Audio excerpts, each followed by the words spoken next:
오늘은 네 번째로 일용할 양식의 교훈입니다. 소제목은 하루를 사는 이 믿음의 법칙입니다. 우리는 지금 강화훈련학교에 관해서 함께 배우고 있습니다. 사실 훈련이라는 것은 다 힘듭니다. 선수들이 훈련하는 것도 마찬가지고 또 군대에서 훈련하는 것도 사실 다 힘듭니다.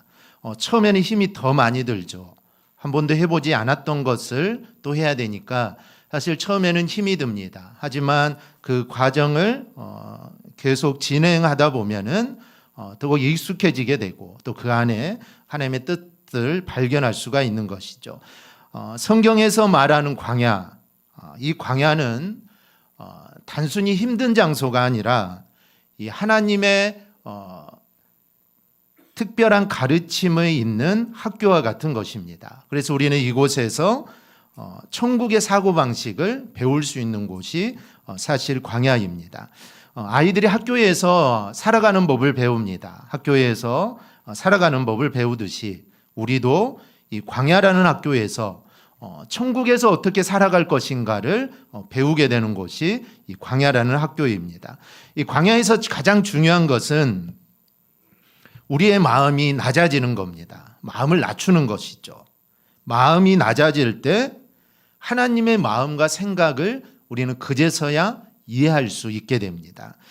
우리가 앞 3강에서는 마라와 마라의 쓴물과 단물에 대해서 살펴보았습니다. 이스라엘 백성이 목마르고 힘들 때 물을 발견했지만 물이 마실 수 없는 쓴물입니다.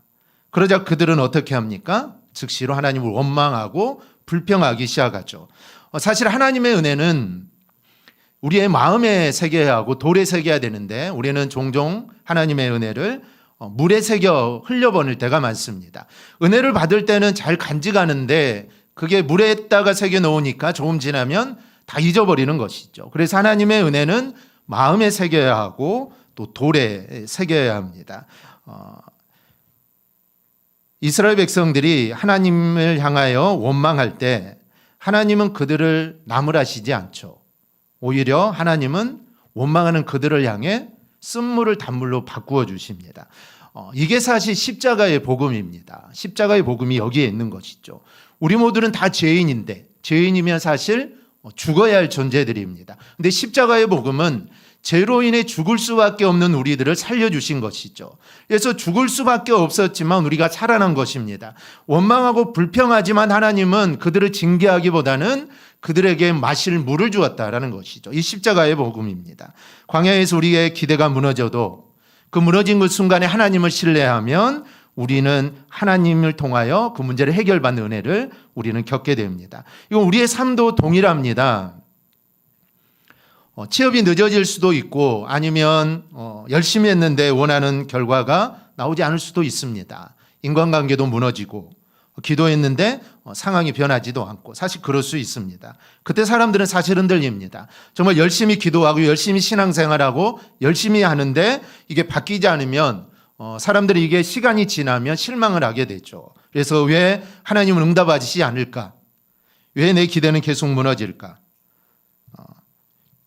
하지만 우리의 믿음은 내 기대가 이루어지는 것보다 하나님이 나를 여전히 붙들고 계신다라는 사실을 신뢰하는 것. 사실 여러분 이게 바로 믿음입니다.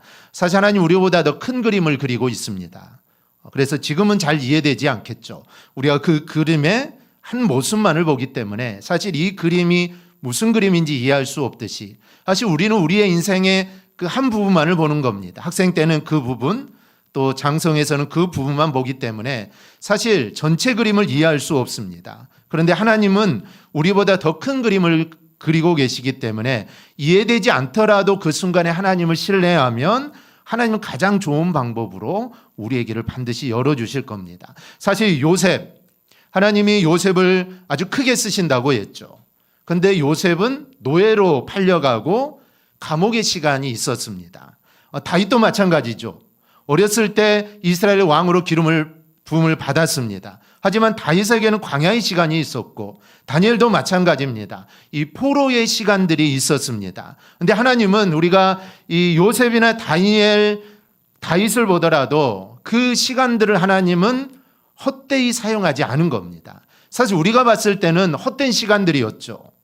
그냥 바로 총리가 되면 더 좋았을 텐데, 아니면 바로 왕이 되면 더 좋았을 텐데, 하지만 그 감옥의 시간도 있었고 광야의 시간도 있었는데 그 시간을 하나님은 헛되이 사용하지 않고 귀하게 사용하신 겁니다. 그 기간들은 사실 버려진 시간이 아니라 준비의 시간들이었던 겁니다. 너무나 힘든 시간이었지만 사실 그 시간은 여러분 사실 준비하는 시간입니다. 그 시간이 없었으면 어땠을까요? 요셉이나 다윗, 다니엘, 만약에 그 시간들이 없이 바로 됐다면 아마 많은 부분들이 좀 달라졌을 겁니다. 하지만 그 기간들을 통해 잘 준비하고 그래서 하나님께 귀하게 쓰임받는 삶을 살 수 있었던 겁니다. 중요한 것은 문제가 빨리 끝나기보다는 그 시간 속에서 하나님을 붙잡고 있는 거, 여러분 그게 중요합니다. 그래서 기대가 무너질 때 여러분 절대로 믿음까지 여러분 무너지지 않기를 바랍니다. 내 계산은 틀릴 수 있을지 몰라도 하나님의 계획은 여러분 절대로 틀리지 않습니다. 이 광야는 끝이 아니라 하나님이 우리의 믿음을 더 깊은 곳으로 인도하시는 통로가 된다라는 사실, 그 사실을 여러분 절대로 잊지 않기를 바랍니다.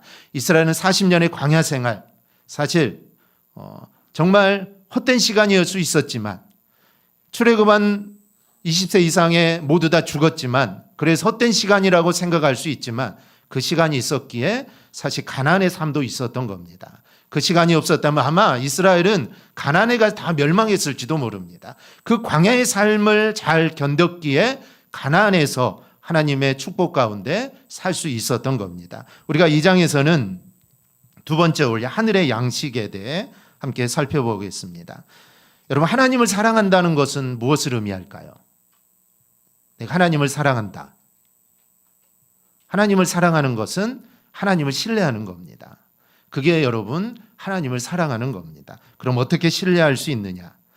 당장 먹을 것과 마실 것이 없더라도 이 모든 양식의 진정한 원천이 하나님이라는 것을 믿고 그 하나님이 나에게 공급해 줄 거라는 사실을 믿고 신뢰하는 것입니다. 그분으로부터 힘과 공급을 받을 때 우리는 진정으로 살 수 있게 되는 것이죠. 이 진리를 모르는 사람, 이 하나님의 진리, 하나님을 신뢰할 때 하나님 책임져 주신다는 신뢰, 이것을 믿지 못하는 사람들의 가장 큰 특징은 원망과 불평입니다. 즉 원망하고 불평하죠.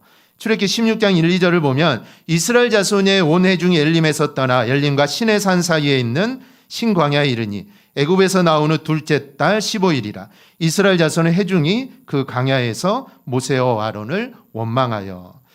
이스라엘 백성이 왜 원망했을까요? 그들은 엘림에서 떠나 시내산 광야에 도착한 날짜가 둘째 달 15일입니다.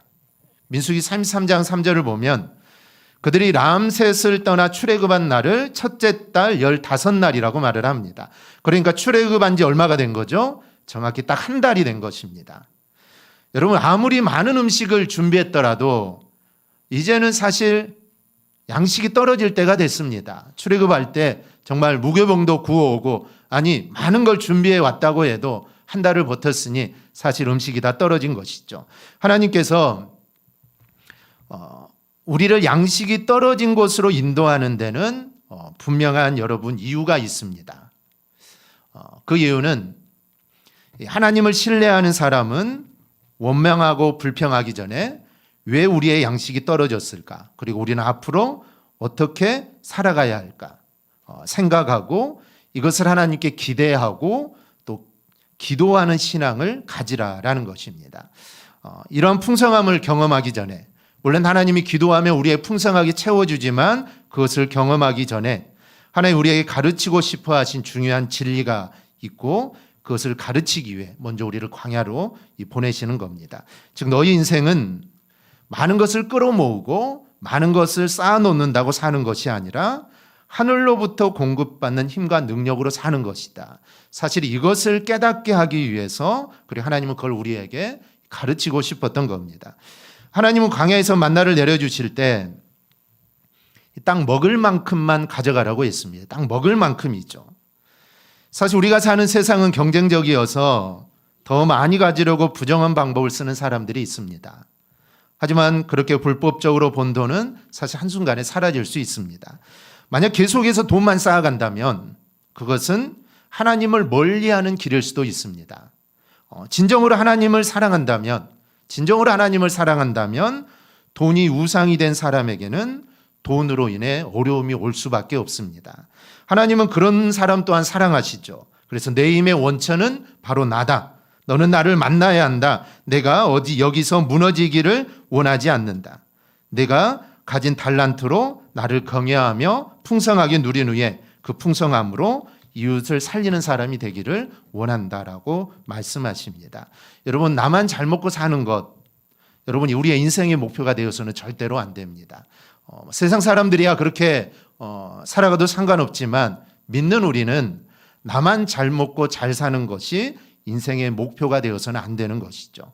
하나님이 우리를 광야로 보내시는 것은 바로 하늘 양식으로 산다라는 그 신앙을 우리가 배우기를 원해서입니다. 그리고 그 너머에는 이 풍성함을 누리고 하나님이 주시는 풍성함을 누리고 그걸 또 나누고 또 베풀고 또 잃어버린 영혼들을 살리라는 거룩한 사명이 바로 그 안에 담겨져 있습니다.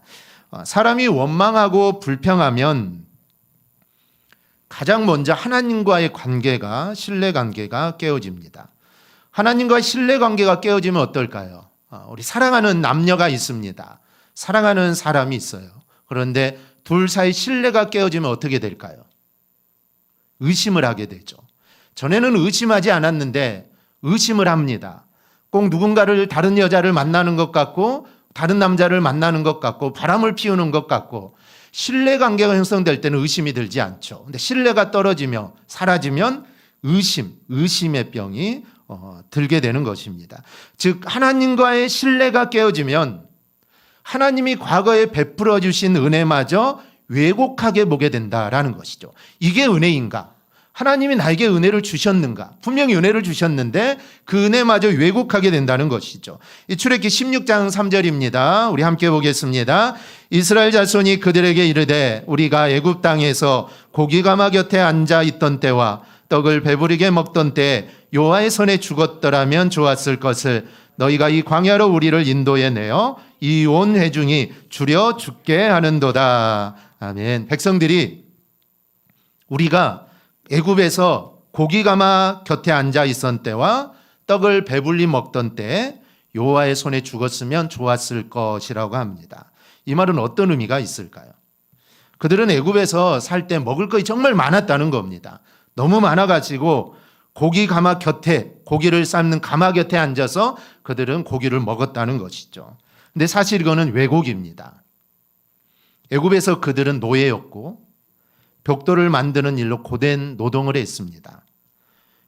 고기가마 곁에 배불게 먹었다는 것은 이건 완전한 거짓말이죠.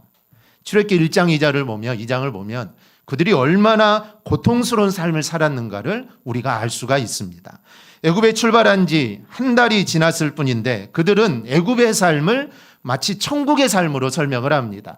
고기가마 곁에서 먹으며 먹을 것이 너무나 풍족했던 때가 애굽이었다는 것이죠. 그들은 그들의 삶을 마치 애굽은 천국이었다. 그리고 지금은 지옥이다라는 것이죠. 원망하는 사람들의 특징은 과거를 미화하고 하나님과 현재 관계를 왜곡하는 겁니다.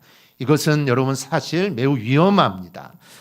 이러한 원망에 하나님은 놀랍게 응답하시죠. 원망과 불평에 대해 분노하시는 대신 하나님은 그들에게 양식을 주십니다. 출애굽기 16장 4절을 보면 그때 여호와께서 모세에게 이르시되 보라 내가 너희를 위하여 하늘에서 양식을 비같이 내리리니. 여러분 비는 사람이 사실 만들 수 없습니다. 만들려고 노력은 하죠. 쏘아 올려서 비를 만들어 내려고 합니다. 하지만 잘 되지 않습니다. 비는 하늘로부터 내리는 것이죠. 즉 하늘에서 내려오는 겁니다. 또 비는 넓은 땅 전체를 적시듯 풍성하게 내립니다. 즉 하나님은 사람이 해결할 수 없는 상황에서도 하늘의 방법으로 충분하게 공급하신다라는 그런 의미입니다. 즉 하늘에서 내려서 공급하신다는 것이죠. 학생에게는 공부할 힘을, 그리고 지친 사람에게는 견딜 힘을, 또 가정에게 은혜, 그리고 사역자에게는 감당할 능력을 공급합니다. 그런데 중요한 것은 환경이 아니라 공급하시는 하나님을 바라보는 겁니다. 하나님의 공급에는 중요한 의미가 있습니다. 단순한 양식만 주신 것이 아니라 이를 통해 그들의 믿음을 시험하시는 겁니다. 믿음을 시험하시는 것이죠. 그들의 믿음이 있는가 없는가를 시험하시게 하나님이 주시는 겁니다. 16장 4절을 보면 백성이 나가서 일용할 것을 날마다 거둘 것이라 이같이 하여 그들이 내 율법을 준행하나 아니하나 내가 시험하리라. 하나님은 매일 그날 필요한 만큼만 만나를 거두게 하셨습니다. 하루 이상을 놔두면 아침에 벌레가 생기고 냄새가 나서 먹을 수 없었던 것이죠. 안식일 전날에만 이틀치를 거두도록 하십니다. 이것을 통해 우리는 중요한 4가지 교훈을 배울 수 있습니다. 먼저는 만나는 하나님이 우리의 공급자이심을 가르쳐 줍니다. 우리에게 매일 필요한 것을 공급하시는 분은 다른 분이 아니라 바로 하나님이다라는 것입니다. 만약에 하나님이 한 달치를 주셨다면 이스라엘은 이걸 깨닫지 못했겠죠. 한 달에 한 번씩 나가서 거두어서 한 달씩 먹으라고 했다면 이들은 우리의 공급자가 하나님이심을 알지 못했을 겁니다. 하지만 매일매일 거두어야 합니다. 오늘 나가서 거두면 하나님이 주셨구나. 내일도 또 하나님이 주셨구나. 매일매일 우리의 삶을 하나님이 공급해 주신다라는 것을 하나님은 가르쳐 주십니다. 사실 우리의 재능, 지식, 경험 중요하지만 그것을 가능케 하시는 분은 여러분 하나님이십니다. 예수님이 일용할 양식을 달라고 기도하도록 가르친 것도 바로 이런 이유이십니다. 그래서 일용할 하루하루에 매일 우리에게 필요한 것을 구하는 기도, 하나님이 우리의 공급자임을 인정하는 그런 행위입니다. 둘째는 만나는 욕심의 위험성을 경고합니다. 욕심은 부패를 가져옵니다. 하루치 이상 모아 다음날 아침까지 남겨두면 먹을 수 없었습니다. 안식일 전날에는 이틀까지 남겨놓아도 괜찮은데 평일에는 그 다음날 먹을 수 없었다라는 것이죠. 욕심을 부리면 결국 부패가 찾아옵니다. 이 모습은 오늘 우리에게 삶에도 큰 교훈이 됩니다. 사실 욕심은 처음에는 우리를 안전하게 지켜줄 것처럼 보입니다. 많이 모으고 많이 소유하면 안전할 것 같은 느낌이 되죠. 그래서 더 가지면 행복할 것 같고 더 쌓아두면 불안이 사라질 것 같습니다. 그러나 하나님보다 물질을 더 의지하며 살아갈 때 우리의 영혼은 점점 여러분 병들어 가는 겁니다. 돈 자체가 문제가 아닙니다. 물질이 뭐가 잘못이 있겠습니까? 물질도 하나님이 나에게 주시는 복인데 그것을 내가 쌓는 거, 모으는 거, 이 물질 자체가 문제가 아니라 하나님 없이도 살 수 있다라는 그 마음이 문제입니다. 물질이 많아지다 보면은 쌓여 있다 보면 하나님 없이도 이 물질이 있으면 살 수 있겠구나. 바로 그 마음이 바로 문제입니다. 그래서 욕심은 결국 관계를 무너뜨리고 우리 안에 감사를 사라지게 합니다. 반대로 하나님을 신뢰하는 사람은 오늘 주신 은혜에 늘 감사하며 삽니다. 내일을 위해 준비는 하죠. 하지만 불안 속에서 움켜쥐지는 않습니다. 왜냐하면 오늘 만나를 주신 하나님이 내일도 살아계심을 바로 믿기 때문입니다. 오늘 만나를 거두었는데 내일 주시지 않으면 어떨까? 사실 처음에는 이런 사람도 있었을 겁니다. 그래서 더 많이 거둔 것이죠. 혹시 하나님이 깜빡하고 내일 주지 않으면 오늘 많이 거뒀다가 내일 먹으면 되겠다라는 아마 그런 생각을 가진 사람들이 처음에는 있었을 겁니다. 근데 하루가 지나고 이틀이 지나고 한 달이 지나고 1년이 지나고 30년이 지나도 이 하나님은 하나도 어김없이 매일매일 만나를 주시게 되죠. 그래서 하나님이 우리에게 만나를 주시구나. 즉 만나로 사는 것이 아니라 우리는 하나님으로 사는 것이구나. 만나가 중요한 게 아니라 하나님이 중요하다라는 것을 그렇게 알게 되는 것입니다. 결국 만나 사건은 음식 이야기가 아니라 우리가 무엇을 쌓고 사느냐보다 누구를 신뢰하며 사느냐, 이걸 묻는 것이 바로 이 만나 사건입니다. 세 번째는 만나는 안식의 중요성을 가르쳐 줍니다. 안식일 전날에는 이틀치를 거두게 하셨는데 이는 안식일에는 일하지 말고 쉬라는 명령입니다. 안식일은 단순히 몸을 쉬는 날이 아니라 우리의 모든 힘과 능력이 하나님으로부터 온다라는 것을 인정하는 겁니다. 6일 일하고 하루 쉬는 것, 사실 그 하루를 하나님이 책임져 줘야 쉬는 것 아닙니까? 6일 열심히 일했는데 하루를 하나님이 책임져 주지 않으면 여러분 어떻게 쉴 수가 있겠습니까? 그래서 우리가 안식일을 주일을 지키는 것은 모든 능력과 힘이 하나님으로부터 온다라는 것을 인정하는 겁니다. 내가 오늘 하루 일하지 않아도, 내가 오늘 하루 쉬어도 하나님이 내 삶을 책임져 주신다라는 그런 확신이 있어야 주일을 지킬 수 있는 것이죠. 확신이 없으면 가서 일을 해야겠죠. 내가 일을 해야 내가 먹고 살 수 있고, 내가 일을 해야 내 일을 계속 이어갈 수 있다는 게 있다면 사실 일을 할 수밖에 없습니다. 그런데 하나님께 모든 능력과 힘이 있다는 것이죠. 그래서 우리가 주일을 하나님께 예배하는 겁니다. 생명과 건강, 물질적 축복이 모두 하나님으로부터 왔음을 기억하는 날입니다. 네 번째는 나눔의 기쁨입니다. 출애굽기 16장 17절 18절을 보면 이스라엘 자손이 그같이 하였더니 그 거둔 것이 많기도 하고 적기도 하나 오멜로 되어본즉 많이 거둔 자도 남음이 없고 적게 거둔 자도 부족함이 없이 각 사람은 먹을 만큼만 거두었더라. 이거는 정말 놀라운 사실입니다. 많이 거둔 사람도 남지 않고 적게 거둔 사람도 부족하지 않았습니다. 여러분 어떻게 이게 가능할까요?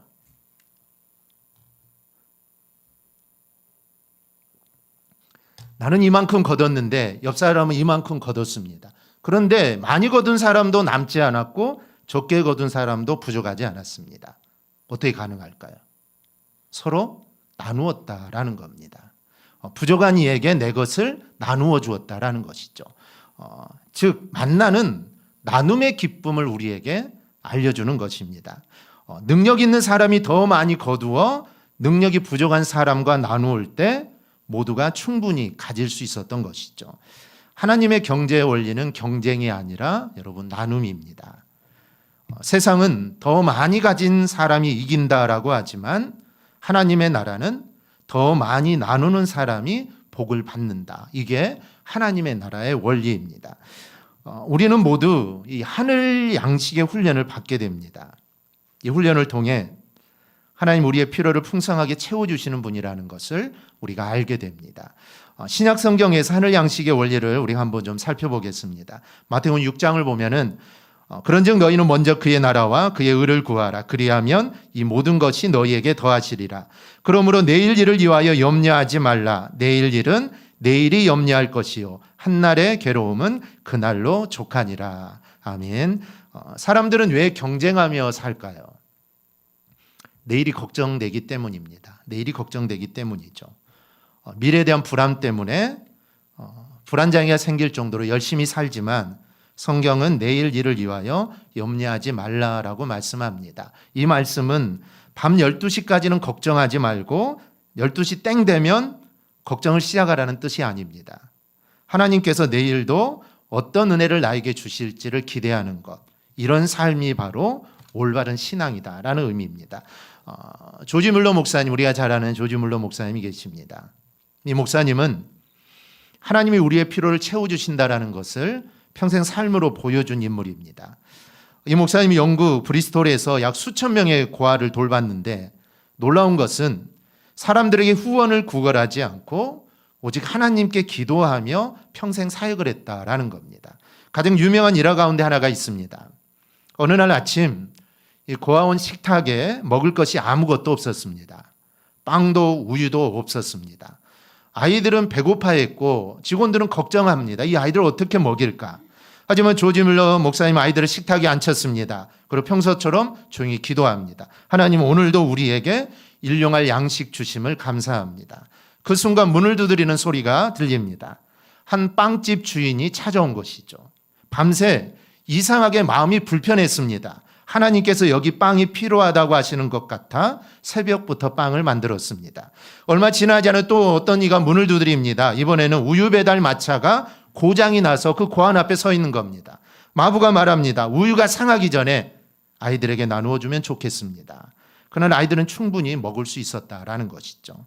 조지 물러 목사님이 이 일을 통해 이렇게 말합니다. 하나님의 공급은 결코 늦지 않습니다. 우리의 시간표보다 정확합니다. 이 예화가 주는 메시지는 분명합니다. 하나님은 우리의 필요를 아신다. 기도는 막연한 위로가 아니라 실제적인 능력이다. 하나님은 예상하지 못하는 방법으로 공급하신다라는 겁니다. 즉 창고는 비어 있지만 여러분 하나님의 창고는 절대 비어 있지 않습니다. 사람의 계산이 끝난 자리에서 하나님의 공급은 이제 그때부터 시작이 됩니다. 하나님은 우리의 욕심이 아닌 필요를 채워주시는 분입니다. 그런데 필요 이상으로 주실 때가 있습니다. 그럴 때는 어떻게 해야 될까요? 그때 바로 나누라는 겁니다. 필요 이상으로 주실 때. 만나를 사실 우리 가족은 이만큼 먹을 수 있어 해서 많이 거둘 수도 있습니다. 우리 가족은 많이 안 먹으니까 조금만 할 거야. 근데 막상 먹어보니까 더 많이 필요할 수도 있고 남을 수도 있습니다. 하지만 모두 다 풍족했다는 건 나누었다는 것이죠. 그래서 하나님이 나에게 필요 이상으로 주실 때는 그것을 하나님이 나에게 나누라는 그런 지시 표시입니다. 이 광야 같은 삶을 살며 하루하루 힘들 수 있지만 그 힘듦으로 끝나는 것이 아니라는 것 우리는 꼭 기억해야 합니다.